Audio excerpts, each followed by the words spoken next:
Salut les gens, j'espère que vous allez bien. On est vendredi. Aujourd'hui, on a plein de sujets pour vous. On va vous parler de blanchiment d'argent. On va vous parler également du procès pour le meurtre de George Floyd. Ensuite, nous allons parler de Google et de recours collectif qui est en cours actuellement. Et pour terminer, personnellement, je vais vous donner des nouvelles sur un professeur de l'Université Laval qui se trouve actuellement dans le pétrin pour des propos qu'il a perpétrés il y a de ça quelques mois. Et toi, Ahmed, de quoi vas-tu me parler aujourd'hui? Donc aujourd'hui, je vais vous parler de la journée folle qui est arrivée hier, durant la première journée du repêchage à Montréal. Je vous parle du premier choix au repêchage du Canadien, je vous parle des transactions qui sont arrivées, tout le drama qui s'ensuit. N'arrêtez pas cela après la pause. Depuis Laval, Québec, bienvenue sur Groove Station Canada TV. Musique, culture, sport, actualité, ça se passe ici.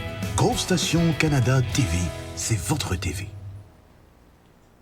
C'est 18 millions de dollars en moins d'un an qui auraient été blanchis par deux Lavallois ainsi qu'un Montréalais. Ils vont passer en cours le 15 juillet pour leurs actes. En fait, ça fait 2 ans que le cas est en enquête et ce serait pour une accusation de complot pour trafic d'armes et importation de drogue dans le but d'en faire du trafic qui serait mise en cause dans cette situation. C'est une énorme quantité d'argent qui a été volée ou blanchie à l'État, en fait, et c'est une situation des plus surprenantes puisque malgré les 2 ans d'enquête, c'était une situation qui était inconnue pour la majorité des citoyens. Nous avons hâte de voir comment le cas va évoluer vendredi prochain. Ensuite, nous avons enfin les résultats du procès pour le meurtre de George Floyd qui avait été perpétré par l'ex-policier Derek Chauvin.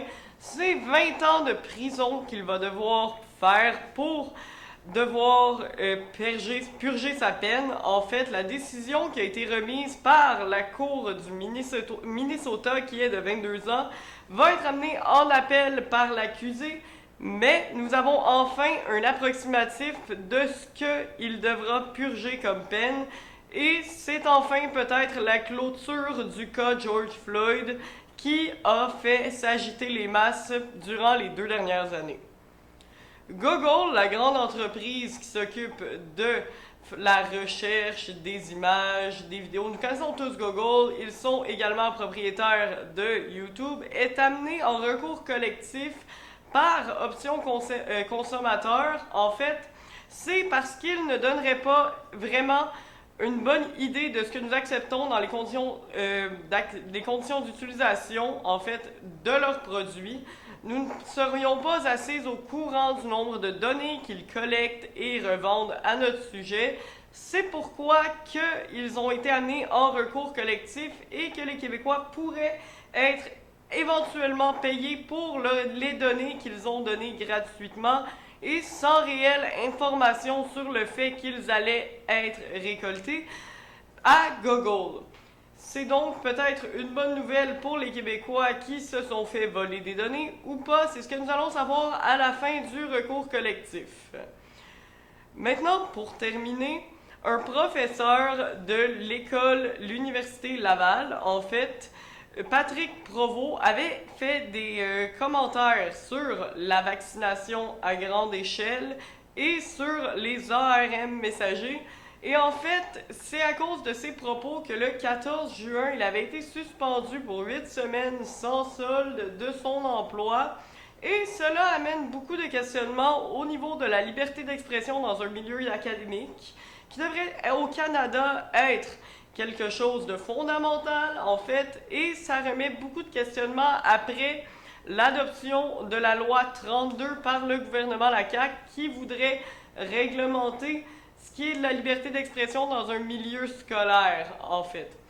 Nous allons éventuellement pouvoir peut-être en savoir plus sur est-ce que M. Provost va pouvoir reprendre son emploi ou pas, mais l'ex-candidat de chez Québec solidaire a été réellement brassé par la situation puisque personne n'a appuyé de soutien envers l'homme alors qu'il ne faisait qu'une conférence dans un milieu académique sur des sujet qu'il devrait bien connaître puisqu'il est professeur en immunologie et microbiologie. C'est un cas qui reste à suivre, mais qui remet en question beaucoup de nos droits fondamentaux ici au Canada. Et maintenant, c'est le tour de Ahmed de vous parler des sports. Merci beaucoup, Gab. Donc, si vous avez manqué ça hier, c'était quelle journée incroyable à la draft de Montréal. Des transactions à répétition, des choix de repêchage surprenants. Et pour le moindre, pour le Canadien de Montréal, on est sorti avec 3 joueurs. Et maintenant, on va vous parler de ces 3 joueurs-là. Donc, premièrement, le Canadien qui avait la pression de sélectionner Shane Wright, que depuis sa jeunesse, depuis qu'il est arrivé dans la OHL, est considéré comme le premier choix pour cette draft de 2022. Eh bien non, à la surprise de tout le monde, en fait, Shane Wright qui va tomber 4e à Seattle et Kent Hughes et son groupe de recrutement vont surprendre la foule et prendre Juraj Slafkovský. J'ai hâte de voir Pierre-Aude dire ce nom-là. Juraj, en fait, je vais vous parler de c'est qui. C'est un ailier gauche, 6 pieds 4, 229 pouces. Et selon le site de référencement en matière d'espoir, Elite Prospect, il évalue sa force physique comme étant sa qualité numéro 1, mais aussi sa façon de pouvoir prendre des possessions qui ne sont pas nécessairement encore des chances de marquer et les amener en des chances de marquer et pouvoir capitaliser sur une belle passe vers un coéquipier ou même marquer lui-même sur un drive to the net.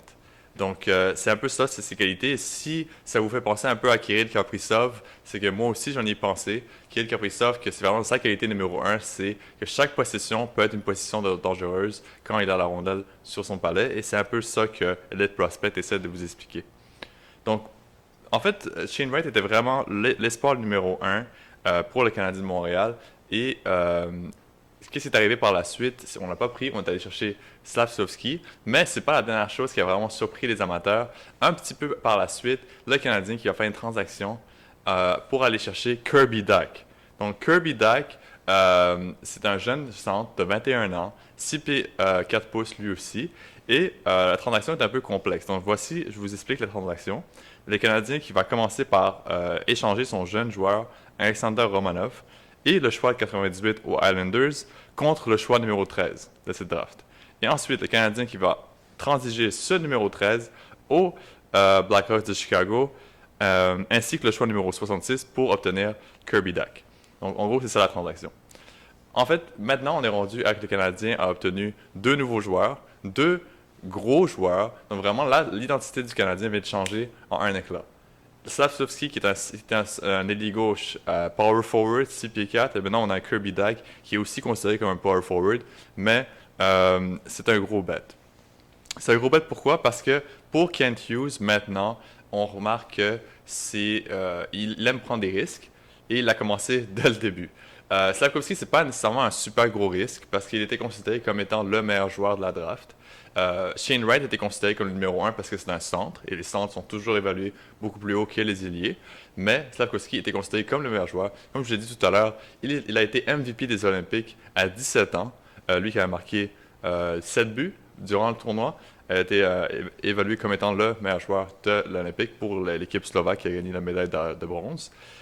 Mais c'est vraiment plus pour Kirby Dach que la mise est plutôt risquée.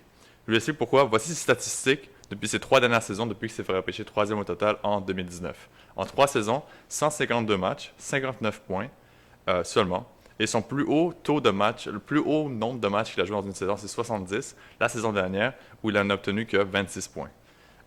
Donc pour Kirby Dach, on voit que sa progression n'a pas été nécessairement bonne. Est-ce que c'est à cause des Blackhawks, à cause que c'est à cause de ses blessures, ou c'est le joueur en tant que tel qui n'est pas capable de produire? Et aussi laisser partir un bon défenseur, un défenseur qui était garanti être dans ton top 4 l'an prochain, Alexander Romanov. C'était un fan favori de la foule, un joueur qui frappe fort, mais pour le Canadien, on estimait que notre défensive, dans nos espoirs, on avait assez d'espoir dans notre brigade défensive avec Byron, avec Ellis, avec Goulet. On sentait qu'on avait de l'expérience pour le futur. Mais en attaque, c'est là que ça pouvait être dangereux de ne pas avoir d'espoir. Mais dans ce cas-ci, on est allé chercher 2 nouveaux joueurs, 2 jeunes joueurs. Donc pour le Canadien, vraiment en attaque, ça peut être vraiment différent. Donc pour conclure, le Canadien aussi a fini son repêchage en allant chercher un 26e choix Et c'est avec Filip Mazar qu'on va prendre cette sélection. Donc, Filip Mazar, c'est aussi un Slovaque. Donc, c'est le troisième Slovaque à se faire repêcher dans la draft, après Slavkovski et Nemec qui ont pris les positions 1 et 2 de la draft. En 26e, on va prendre Filip Mazar, qui est aussi un ailier, mais droit cette fois-ci. Et sa meilleure qualité, c'est sa mobilité. On dit que c'est un des meilleurs patineurs dans la draft. Donc, maintenant, on est allé chercher un gros ailier. Maintenant, on cherche un ailier qui est très rapide. Donc, on va pouvoir voir comment on va pouvoir le développer. On sait que Slavkovski pourrait jouer l'an prochain, c'est sûr et certain. Il est déjà ready pour la NHL. Mais pour Mazar, ça va être un projet qu'on va pouvoir voir dans le futur. Est-ce qu'il va jouer dans la Ligue américaine l'an prochain ou il va rester en Europe? C'est à voir. Donc, merci beaucoup d'avoir suivi ce segment Bulletin du Midi. C'était Mohamed et Gab pour votre Bulletin du Midi. Merci beaucoup d'avoir suivi cela. Et si vous pouvez laisser un j'aime, ce serait vraiment apprécié. Si vous pouvez même partager cette vidéo à vos amis, ce serait encore plus apprécié. Et vous abonner à notre chaîne si ce n'est pas encore déjà fait. Passez une très belle fin de journée à vous.